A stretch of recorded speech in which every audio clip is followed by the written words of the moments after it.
I think like what do you say to people? What can you say to people that like man that do? Because there's people here at jiu-jitsu that do that. There's people that are struggling with their businesses. There's people that and they think they're working hard. The problem is this is what I think, and you guys can weigh in on it. But people actually do work hard, or for them, what is hard? They're putting effort in. But a lot of people put this effort in a direction or in a way that it kind of just it's not waffles really out. It doesn't work. I know, but it's not really effort then, is it? No, it is. It's still effort. They still work. Like, man, they're still...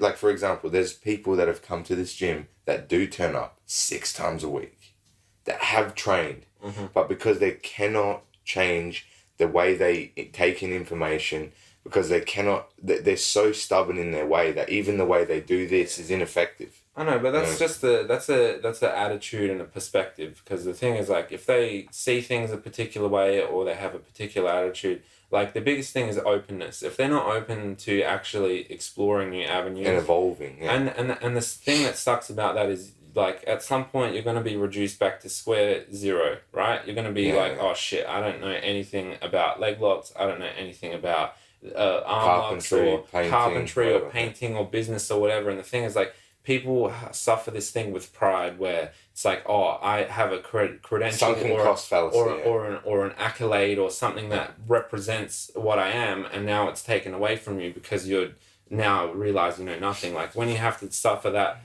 I guess, blow to your pride or your ego or whatever it may be, like it's hard to go forward and be like, oh, like I actually don't know anything. And now I have to commit to knowing or actually, you know what I mean? I think a lot of people use that sunken cost fallacy as like an example. It's like... What does sunken cost mean? So sunken cost fallacy is like, for example, Luke has a business and I invest 10 grand. Yes. And then he's like, man, everything's great and blah, blah, blah. It's like, but I need another 5 grand because this thing's got a problem. All right, here's another 5 grand.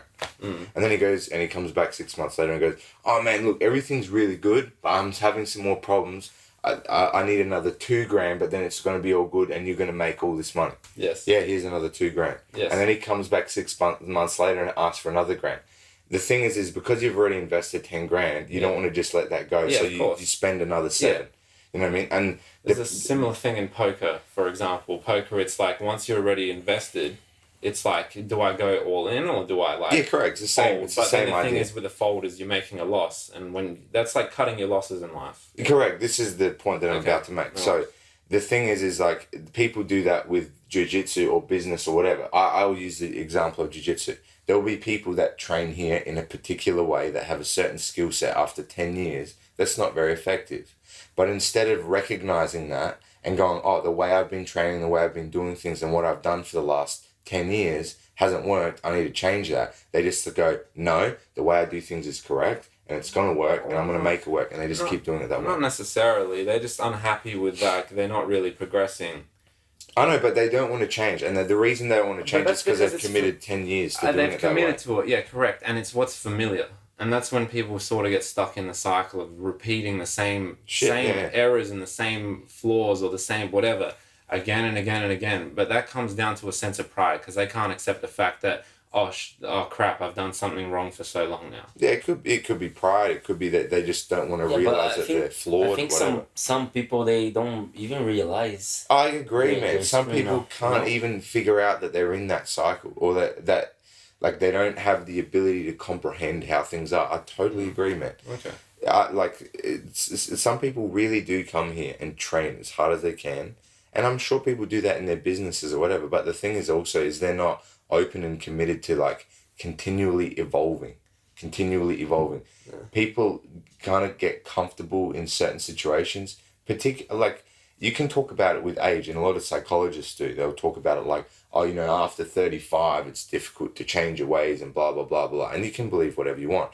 Now, if you look at the broad spectrum, that's probably accurate because people kind of it takes them 35 years to develop a personality that they're comfortable with. And now that they've developed that, they're like, all right, this is who I am. This is what I'm going to do. And then like when it comes to recognizing like, wait, for the last 35 years, what I've learned from my parents, what I've learned about life and the way I do things and my friends doesn't mean it's correct. Yeah. That's not the right way to do things. But people can't. They don't make that decision or differentiation. They do think that is the only way to do things.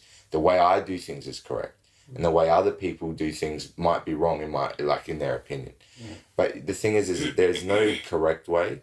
There's just things you do and outcomes from that, and that's something for people to read. That I think people struggle with understanding. Yeah, it's easier to analyze others people's like life 100% than your own. rather than So much easier to throw your own, rocks yeah. and look at your own life. Cast stones in someone it's else's hard direction. to look yourself in the mirror and talk about your the mistakes you commit. Yeah, inwardly. And, Yeah. It's hard. It's super difficult, but it's necessary. Oh, 'cause but if it's you never do it, it's very confronting. But I think conflict in some cases is probably one of your most useful tools in a sense, because when you stir something up, you have to find a resolution. yeah, it's a catalyst for creating an outcome. But in Improvement. doing so, that's like destruction is actually the foundation for like new growth or something productive or constructive. Yeah, evolvement. Involvement. Yeah. Yeah. For example, let's use a jiu-jitsu analogy. Oh. The only reason I'm going to improve in leg lock area is because people keep submitting me on leg lock, so I'm losing and not doing well. So I go, I need to correct that, and I do, and I improve on it.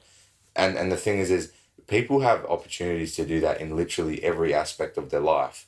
But instead, people kind of, again, I don't know whether it's an age thing or a made up mind, but I think people just set their feet in the ground and say, no, this is the way it's going to be. And they refuse to use those opportunities. Yeah, but when you're saying like people get submitted, and again, in a sense, it doesn't matter what aspect, whether it's like in jiu-jitsu or anywhere else, like there's a level of suffering to that, right? You're suffering 100%. some sort of 100%. consequence, and without suffering you cannot grow, because if you don't suffer you can't really evaluate your circumstance and the situation and what's going to happen and I agree. move forward from that. So yeah,